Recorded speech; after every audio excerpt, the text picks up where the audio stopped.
Tonight on In Close. Certainly there is a distrust in the community for law enforcement in general. From Ferguson to Seattle. Put it down! It's my golf club. And now Pasco. How can trust be built between police and communities of color? We are targeted. We are a targeted community. Will a new guardian philosophy in police training help bridge the divide? The community wants to be protected by us. They don't want to be conquered by us. And how recent events have sparked the social consciousness of youth of color. Standing up and recognizing that we don't have to be complicit, we don't have to accept the system as it is. Beyond Ferguson, tonight on In Close.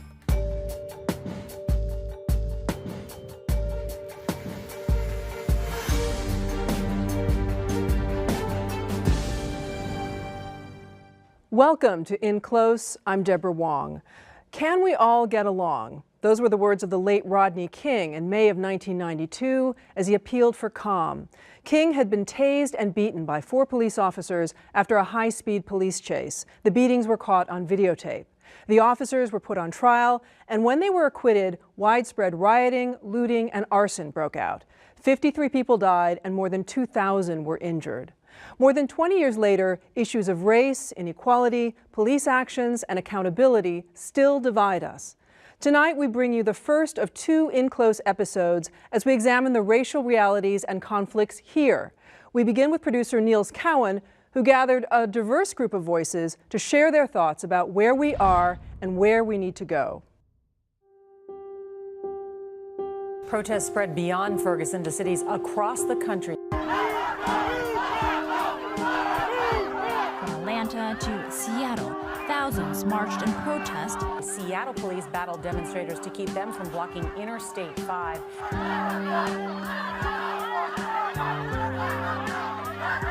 I know you don't care about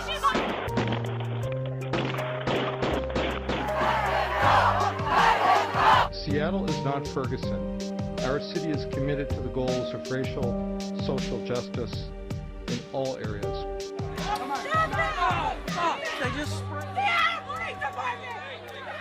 When people say Seattle isn't Ferguson, I think what they're saying is we are not this virulently racist society and we are an enlightened, progressive city.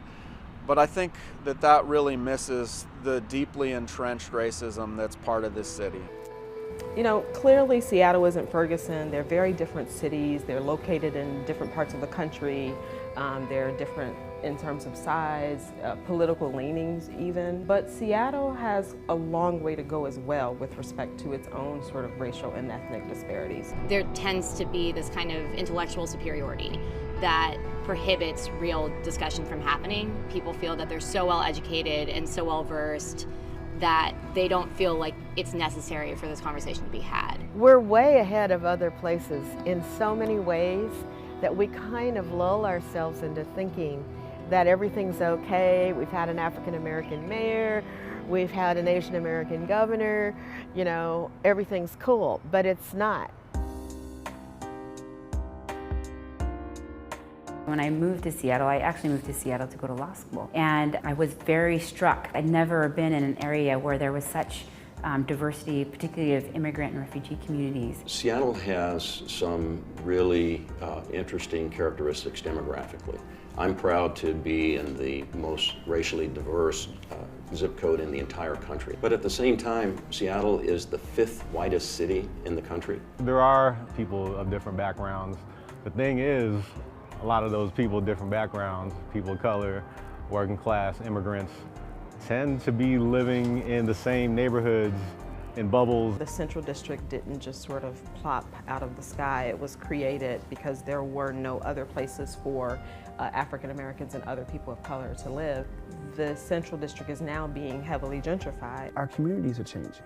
They are changing. They look different. They don't look the way they did 15 years ago. We have 166,000 black people in King County, and only about 65,000 live in Seattle. Most working class people cannot afford to live in Seattle, Washington anymore. Our state is underfunding public education, not by my own calculation, but by the state Supreme Court's ruling. Right now, we have a graduation rate across the state of 77%. So essentially, we're failing 1 out of every 4 children. If you look at that closely, it's 1 out of every 3 African American, 1 out of every 3 Hispanic, and 1 out of every 2 Native American. When you underfund education, you set up our students, especially our low-income students and disproportionately our students of color, to not graduate and to be funneled into the prison system. And those are the type of contradictions that produced massive upheaval in the past, that produced the civil rights movement, the women's rights movement, the gay liberation movement. It makes me think of our people a long time ago, which they drove our people away from Seattle. They killed them or pushed them out, and the battle still goes on. For those of us that have been involved so long, it's like deja vu, and how many more decades are we going to have to work to make change?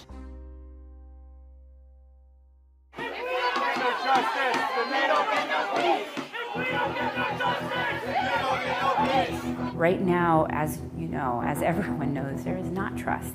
And part of our charge is to figure out how do we create that trust. Law enforcement has a very tough job, particularly in King County. They have a huge territory to cover, right, and very few men. And so trying to figure out how to make that work, they're under a huge pressure. There's been some high-profile incidents that got people upset across the country. They should be. But, now, okay, now what? Where do we go from here? We have nothing to lose but our chains. We need those protests. We need the demonstrations. That's part of what makes change happen. Sometimes you have to push people to have uncomfortable conversations. Racism and racist violence aren't only issues for people of color to address. I think that sometimes it doesn't take one person, it takes everybody. What's really important is for that new generation to emerge and for young, Black perspectives, voices, leadership to be at the center of that change. There are no quick fixes. This is not something that's going to happen in overnight, a month, a year. This is going to take years. But what we need is we need the first steps.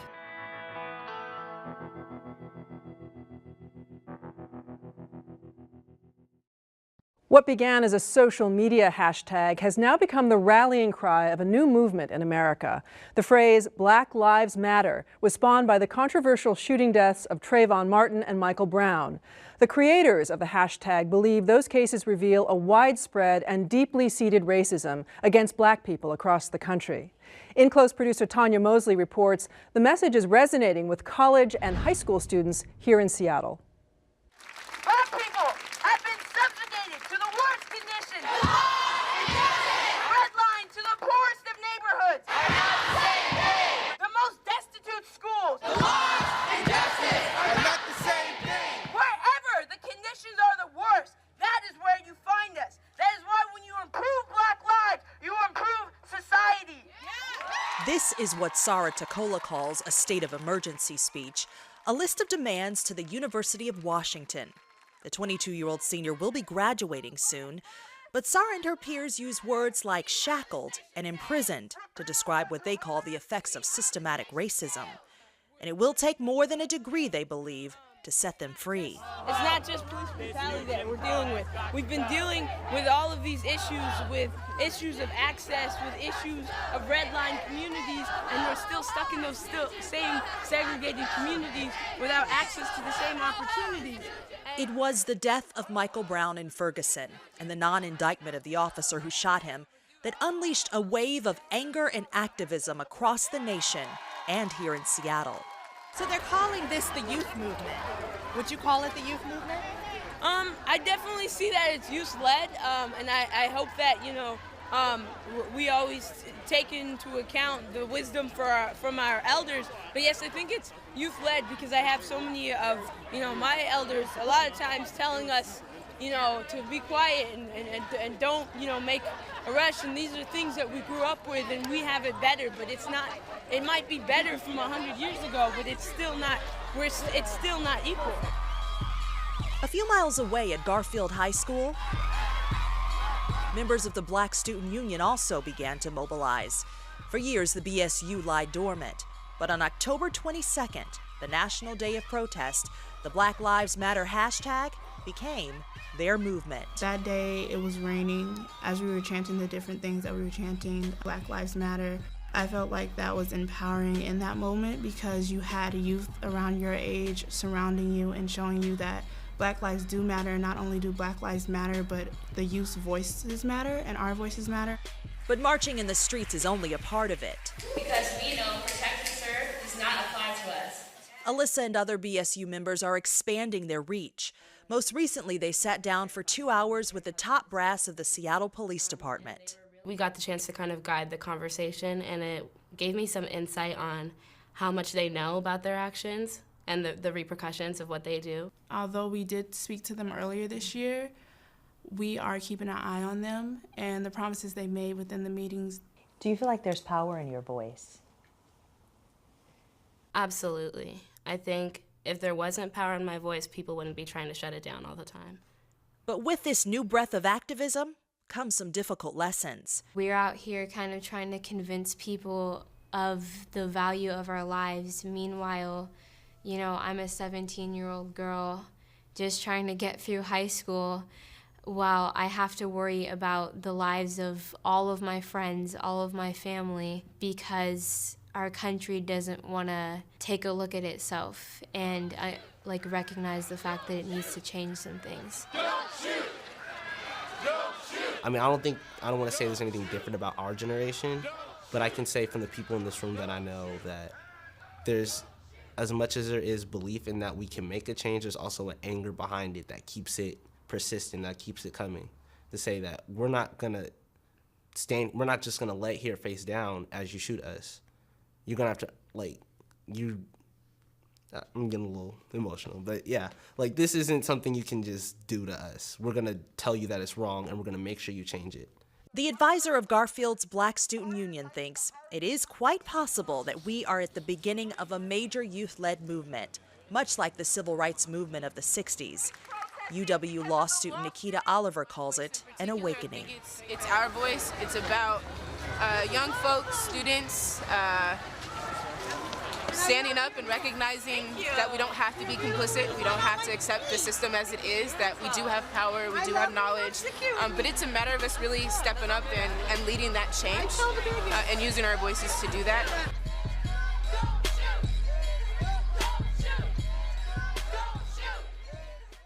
Tanya, thanks for that story. Now, you talked about the civil rights struggle of the 1960s. I mean, do these kids see themselves as successors to that movement?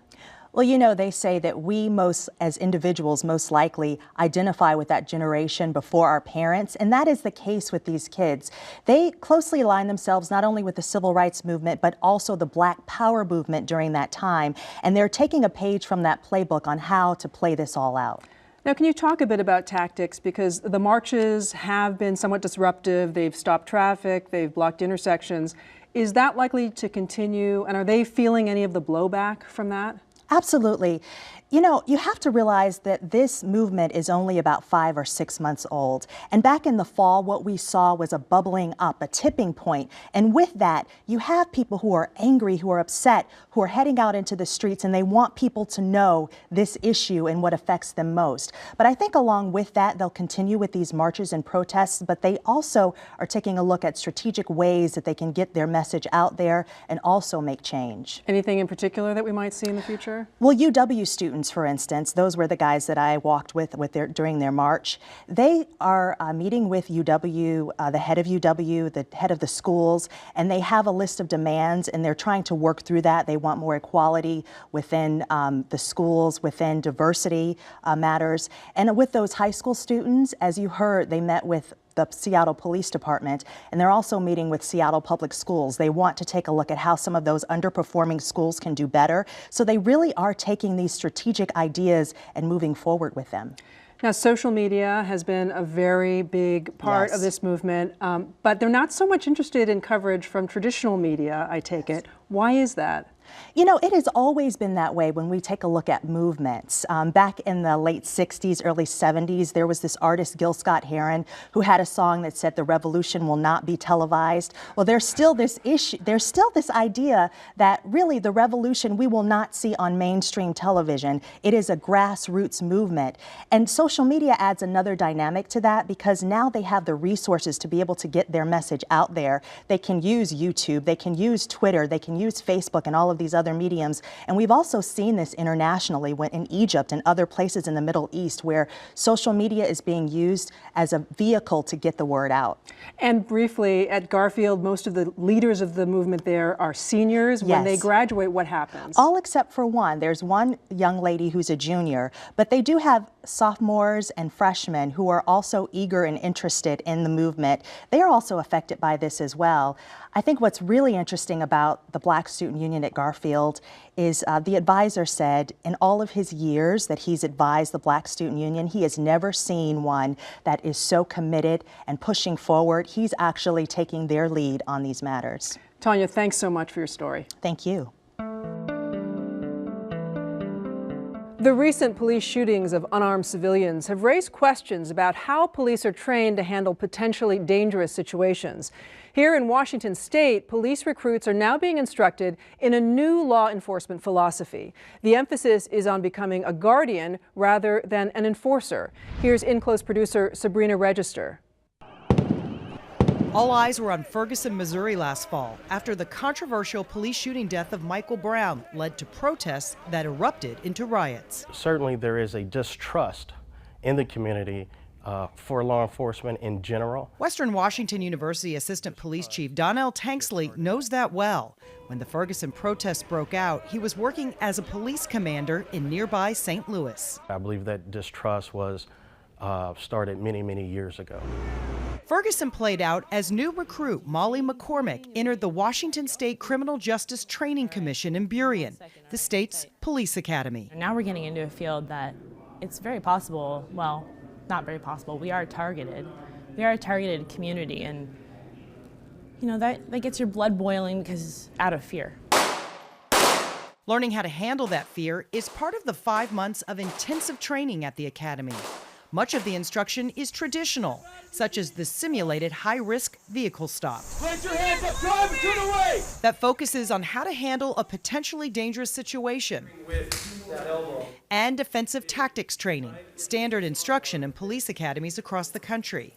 But along with the physical, the community wants to be protected by us. They don't want to be conquered by us. There's a new way of thinking here. It started 2 years ago when Sue Rohr became the Academy's executive director. How many of you have heard about this new Guardian philosophy at the Academy before coming here? The Guardian philosophy is embraced in a police training course recruits take called Blue Courage, which focuses on respect, trust, and professional conduct in the community. When I first came to the Academy, I would describe the strategy as a military boot camp model, where the recruits were very much treated like brand new soldiers, you know, coming into boot camp. It was, there was a lot of screaming and yelling and humiliating on the first day. Coming from 33 years in the field, I just found that odd and not a helpful training methodology because they don't do that out in the street with the community. So Rohr changed the approach, combining the old warrior mentality with the new Guardian philosophy. The problem that many officers have had in the past is they bring the warrior mindset along with the warrior skills, and a conflict that may not otherwise have gotten physical will escalate. Not all of the rank and file officers welcome the Guardian philosophy. It is, after all, change. But 21st century policing is arguably more complex, an idea veteran officers like Myron Travis of Detroit can appreciate. You have options, and you don't always have to assert that authority. Sometimes if you just listen and talk and understand that you're dealing with people with emotions and problems, that you can sort through that and have a more compassionate element to how you resolve issues. The warrior mentality is still part of the training. We're gonna get the whole story, and we'll go from there, okay? But now new recruits like McCormick, as well as veteran officers who are new to policing in Washington, are required to take the Blue Courage course before they can work in the state. I couldn't have come in at a better time. The Guardian aspect really speaks to me because I think that's what law enforcement is. I think that's what a police officer truly is a guardian of our community. Last month, FBI Director James Comey delivered an unusually candid speech about race and law enforcement. He acknowledged there's a lack of trust between police and communities of color. In-Close producer Enrique Serna talked with King County Sheriff John Urquhart about Comey's remarks and the challenges the sheriff and his department face in trying to build trust. I certainly don't disagree with Director Kumi at all. It's all across the country, some worse than others, certainly, but it exists in the Northwest as well. So my challenge as a sheriff or any police chief or any police officer is how do we bridge that gap? How do we do that?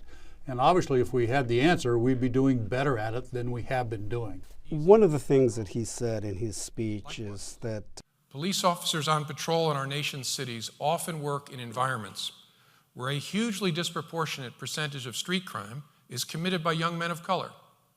Something happens to people of goodwill working in that environment.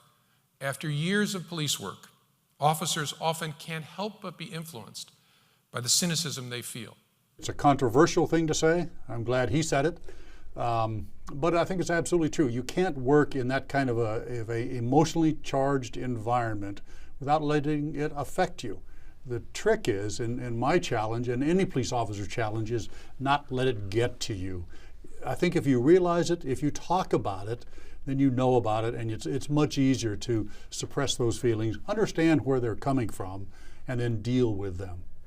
You know, talking about not letting it get to you, you and I were involved in a town hall in South King County right after Ferguson in SeaTac area. I was moderating. You were one of the people on the panel, along with the King County prosecutor. People were angry, especially people in the black community. The people that were in SeaTac there that night, they're not evil, they're not bad people, but they're exceedingly frustrated. And if I understand that, not only does it make it easier for me to sit there and understand where it's coming from and take that venom, but it makes it easier the next day to look back on it and say, yeah, that was tough, but these people have legitimate frustrations, things that I as a sheriff have to deal with, we as a society have to deal with. It's not just up to the police, it's not just us, it's society. You know, one thing the FBI director also said was that there needed to be a national conversation about race. That night, as I was watching, you know, the people just lash out and things like that, it made me think, how can we have that conversation? We can't be afraid to talk about race and the impact that it has on everyone, including my deputies.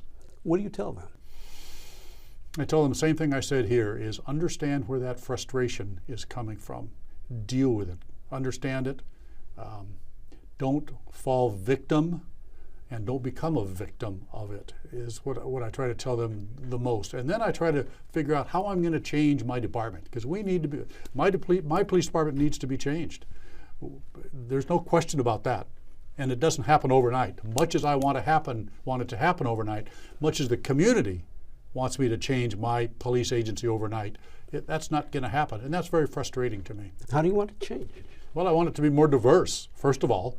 I mean, we're about 4% African American. We should be at least 8%, just to reflect the community. We don't have nearly enough women. There's a gender issue that we're going through as well. We've got to change that. We need more people of all colors, not just African Americans. Until the sheriff's office mirrors the community, we will not be successful. There's just absolutely no doubt in my mind, we will not be successful as a police department. What would you tell a young person of color if they are stopped by one of your sheriff deputies? I would tell a young person of color the same thing I would tell my son or my daughter. I would tell them, do what the police officer tells you to do. Don't make any sudden movements. Don't argue. Argue it in court. Why should there be special instructions because you are African American? I mean, I understand why we do that, but what a shame. You know, what an outrage that people have to have, and you and I talked about it before this started, the talk. Why do parents need to have the talk with their child of color? That's outrageous. In this day and age, in this country, in the Northwest, that's outrageous. We've got to get away from that. And that's my responsibility as much as it is everybody else's. You had one thing you wanted to say to folks out there about police today, their work, and how we can all get along. We're not the enemy. Give us a chance. We're not the enemy, and you're not the enemy. We all have to work together. We all want a better community. My deputies want a better community, and the people in those communities want it better as well. And we need to all work in that direction.